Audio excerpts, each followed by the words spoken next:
Hello दोस्तों। कैसे हैं आप सब। मेरा नाम दीपक है और मैं आप सबका स्वागत करता हूं मेरे चैनल आपके एचआर कंसल्टेंट में। दोस्तों, आज के टॉपिक में हम लोग जानेंगे कि जब भी कभी आप किसी भी जॉब के लिए अप्लाई करते हैं जो आप रिज्यूमे भेजते हैं, तो उस रिज्यूमे में रिक्रूटर सबसे पहले क्या देखता है। ठीक है। तो जो टॉपिक है मेरा वो है things that recruiter look at first when going through your resume. जब आप अपना रिज्यूमे उसके पास भेज देते हैं, रिक्रूटर के पास भेज देते हैं, तो रिक्रूटर सबसे पहले क्या चीजों को देखता है, किस बेसिस पे जो है आपको कॉल करता है। बहुत सारे लोगों को ये कंफ्यूजन रहता है कि अरे यार, मैंने इस कंपनी में अप्लाई किया था, पता नहीं वहां से कॉल क्यों नहीं आया। तो आज उन्हीं सब चीजों को हम लोग जानेंगे, कौन कौन सी चीजें जो है रिक्रूटर ज्यादा बारीकी से देखता है, और किन कारणों से जो है कुछ लोगों को अगर अच्छी जगह से कॉल आती है तो क्यों आती है। तो इससे आप लोगों को पता चलेगा कि अपने रिज्यूमे में आपके क्या फ्लॉज हैं और उन फ्लॉज को आप कैसे ठीक कर सकते हैं। तो बिना देरी किए हुए चलिए शुरू करते हैं दोस्तों। तो यहाँ पे मैंने जो है कुल 8 पॉइंट बताए हैं। ठीक है। जो रिक्रूटर, कोई भी रिक्रूटर या एचआर है, वो ये सारी चीजें देखता है। ठीक है। तो ध्यान से देखिएगा दोस्तों। तो जो 8 पॉइंट है, 8 पॉइंट में से जो सबसे पहला पॉइंट है वो है करियर प्रोग्रेशन। अब करियर प्रोग्रेशन क्या है? करियर प्रोग्रेशन से मेरा मतलब है कि जो रिक्रूटर है, जब आपका रिज्यूमे वो देखेगा, तो रिज्यूमे को देख के वो एनालाइज कर पाएगा कि आपके अंदर कितनी सीखने की क्षमता है, कितना आगे बढ़ने की क्षमता है। तो वो करियर प्रोग्रेशन डिसाइड करता है। तो वो करियर प्रोग्रेशन सबसे पहले देखना पसंद करेगा कि किसी भी रिज्यूमे को अगर वो देख रहा है, कोई भी कैंडिडेट अगर उसको हायर करना है, तो उस कैंडिडेट का करियर प्रोग्रेशन वो तय करेगा। एक पर्टिकुलर हायरार्की तय करेगा जिस हिसाब से जो है वो कैंडिडेट में वो क्षमता देख पाए, जिस पर्टिकुलर डेजिग्नेशन के लिए वो हायर कर रहा है, उसके अंदर वो कैलिबर होना चाहिए। ठीक है। तो ये सबसे पहली चीज है वो जो एक कैंडिडेट के अंदर एक रिक्रूटर या एक एचआर देखता है। दूसरा है रिलेवेंस। अब रिलेवेंस किस प्रकार से होता है दोस्तों, कि जब कोई भी रिक्रूटर आपका रिज्यूमे सबसे पहली बार देखेगा ना, तो सबसे पहले तो जो जॉब डिस्क्रिप्शन होता है वो जॉब डिस्क्रिप्शन से मैच करना चाहिए। आपका जो भी जॉब है, जिस जॉब से रिगार्डिंग आपने रिज्यूमे बनाया है, वही रिज्यूमे आप भेजिए, दूसरा कोई रिज्यूमे मत भेजिए। मैं तो ये सजेस्ट करूंगा कि अगर आप 3-4 डेजिग्नेशन के लिए अप्लाई कर रहे हैं, तो हर एक डेजिग्नेशन के लिए एक सेपरेट रिज्यूमे बना के रखिए, क्योंकि एक ही रिज्यूमे अलग अलग डेजिग्नेशन के लिए, अलग अलग रोल्स एंड रिस्पॉन्सिबिलिटीज के लिए नहीं जाता है। तो अगर आप लोग डिफरेंट डिफरेंट डेजिग्नेशन और रोल्स एंड रेस्पॉन्सिबिलिटीज के लिए भी अप्लाई कर रहे हैं, तो मेरा एडवाइस यही रहेगा कि अलग अलग रिज्यूमे बना के रखें, और उन अलग अलग रोल्स के लिए अलग अलग रिज्यूमे भेजें, ताकि जो रिलेवेंस वाला जो हिसाब किताब है वो वहां पे सॉल्व हो जाएगा। क्योंकि अगर आपका रिज्यूमे उस पोस्ट से, उस डेजिग्नेशन जो कि वहां पे कंपनी में निकली है, उससे अगर रिलेवेंट नहीं होगी, तो रिक्रूटर खारिज कर देगा, तो आपको कॉल नहीं आएगी। देन तीसरा आता है प्रोफेशनल एक्सपीरियंस। अब प्रोफेशनल एक्सपीरियंस जो है बहुत ज्यादा मायने रखता है।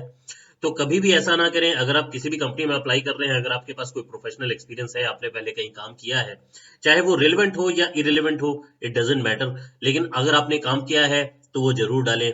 देखिए, दो प्रकार के एक्सपीरियंस होते हैं। एक होता है कि जिस फील्ड में आपने काम किया है आप वो एक्सपीरियंस डालते हैं, तो वो एक रिलेवेंट एक्सपीरियंस पे काउंट होता है। दूसरा होता है कि उस फील्ड में आपने काम नहीं किया, लेकिन आपने काम तो किया है, तो वो जो है रिलेवेंट एक्सपीरियंस में काउंट नहीं होता, लेकिन वर्क एक्सपीरियंस में तो जरूर काउंट हो जाता है। तो वो सारे के सारे एक्सपीरियंस जितने भी आपके पास हैं, वो एक बढ़िया से प्रॉपर बुलेट पॉइंट में बना के कंपनी के साथ बकायदा डालें।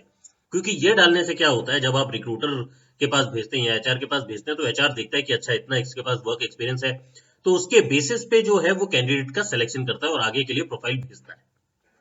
तो होप आप लोगों को क्लियर हुआ होगा। आप अगले पॉइंट पे चलते हैं, वो है ग्रामर। देखिए दोस्तों, जब भी आप रिज्यूमे बनाते हैं तो मेक श्योर कि आप उसको जो है प्रॉपर से चेक कर लें। ठीक है। चेक करना बहुत जरूरी होता है, क्योंकि कई बार क्या होता है, लोग जो है रिज्यूमे तो बना लेते हैं, लेकिन बहुत ज्यादा ग्रामेटिकल एरर रहती हैं। दोस्तों, ग्रामेटिकल एरर बिल्कुल बना करें जब आप रिज्यूमे बनाते हैं, क्योंकि रिज्यूमे आपका पहला इंप्रेशन देता है किसी भी एचआर को, किसी भी कंपनी के रिक्रूटर को। उसी के बेसिस पे आपका चयन होता है अगले राउंड के लिए या फिर डायरेक्टली इंटरव्यू के लिए। तो बेटर यही रहेगा कि जब आप रिज्यूमे अपना पूरा प्रिपेयर कर लेते हैं, तो ग्रामर को आप अच्छे से चेक कर लें। जो भी आप स्पेलिंग मिस्टेक्स हैं, वो स्पेलिंग मिस्टेक्स नहीं होनी चाहिए, वो सारी अच्छे से आप बकायदा चेक करके फिर उसके बाद जो है अपने रिज्यूमे आगे फॉरवर्ड करें। देन अगला आता है सॉफ्ट स्किल। दोस्तों, सॉफ्ट स्किल के बारे में मैंने अभी ही रिसेंटली एक वीडियो बनाया है, जिसमें मैंने हार्ड स्किल और सॉफ्ट स्किल दोनों के बारे में बकायदा बताया हुआ है। अगर आप लोगों ने नहीं देखा तो उसको जरूर देखिएगा, तो उससे आपको पता चल जाएगा बेसिकली मैं किन सॉफ्ट स्किल्स के बारे में बात कर रहा हूँ।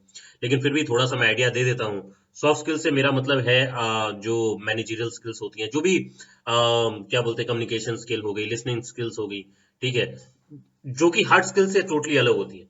तो अगर वो किसी प्रोफाइल में मान लीजिए एक मैनेजरियल स्किल देखी जा रही है, एक मैनेजर के लिए कोई प्रोफाइल है या उसके लिए अप्लाई करते हैं, तो ऑब्वियस सी बात है वो रिक्रूटर आपके अंदर मैनेजरियल स्किल्स देख रहा होगा। और मैनेजरियल स्किल्स क्या होती हैं? वो सॉफ्ट स्किल्स होती हैं। तो प्लीज डू मेंशन आपके पास कौन कौन से सॉफ्ट स्किल्स हैं। वो भी आपका वेटेज बढ़ा देता है आपके रिज्यूमे में, और आपका सिलेक्शन और इंटरव्यू के चांसेस बढ़ जाते हैं। देन अगला आता है विजुअली अपीलिंग। अब ये बहुत सारे लोग निग्लेक्ट कर देते हैं दोस्तों, नॉर्मल सा रिज्यूमे बना देते हैं और भेज देते हैं। मैं सजेस्ट करूंगा कि अगर आप लोगों के पास एक्सपीरियंस है, अच्छा खासा एक्सपीरियंस हो गया है, तो एक विजुअली अपीलिंग रिज्यूमे बनाएं, ताकि जब आप रिज्यूमे भेजें एक रिक्रूटर के पास या फिर एक एचआर के पास, तो वो तुरंत रिज्यूमे देखते ही उसको लगे अरे यार इसका रिज्यूमे तो देखना बनता है, और वो तुरंत आपका रिज्यूमे देखेगा और उसके बाद जो है आपको कॉल कर लेगा। तो विजुअली अपीलिंग रिज्यूमे बनाएं, और अलग अलग प्रोफाइल के लिए अलग रिज्यूमे बनते हैं।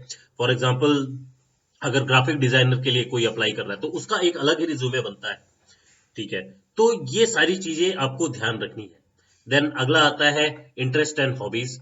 इंटरेस्ट एंड हॉबीज भी बहुत ज्यादा इंपॉर्टेंस रखती है, तो प्लीज इसको भी स्किप ना करें। इंटरेस्ट और हॉबीज को भी जरूर मेंशन करें। देन लास्ट में आता है स्किल्स एंड एबिलिटीज। तो आपके पास क्या स्किल सेट्स है? हमने सॉफ्ट स्किल्स की तो बात कर ली, अब यहाँ पे हम हार्ड स्किल्स की बात कर रहे हैं, ठीक है। तो हार्ड स्किल्स आपके पास क्या क्या है, आपको क्या आता है? अगर आप प्रोग्रामिंग लैंग्वेज जानते हैं तो कौन कौन सी प्रोग्रामिंग लैंग्वेज जानते हैं, ठीक है। अगर आपको कोई टूल्स एंड टेक्निक्स आती हैं तो कौन कौन सी आती है, वो सारे का सारा जो है प्रॉपर मेंशन कर दें।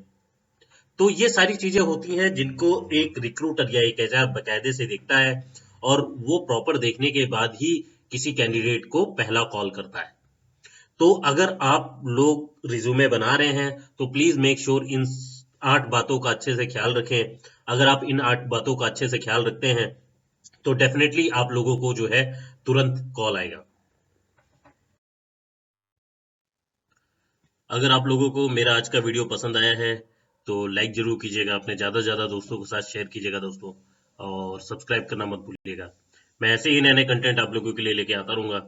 और आज के लिए बस इतना ही था। मैं मिलूंगा आप लोगों से अगले वीडियो में, तब तक के लिए अपना ख्याल रखिएगा। धन्यवाद दोस्तों।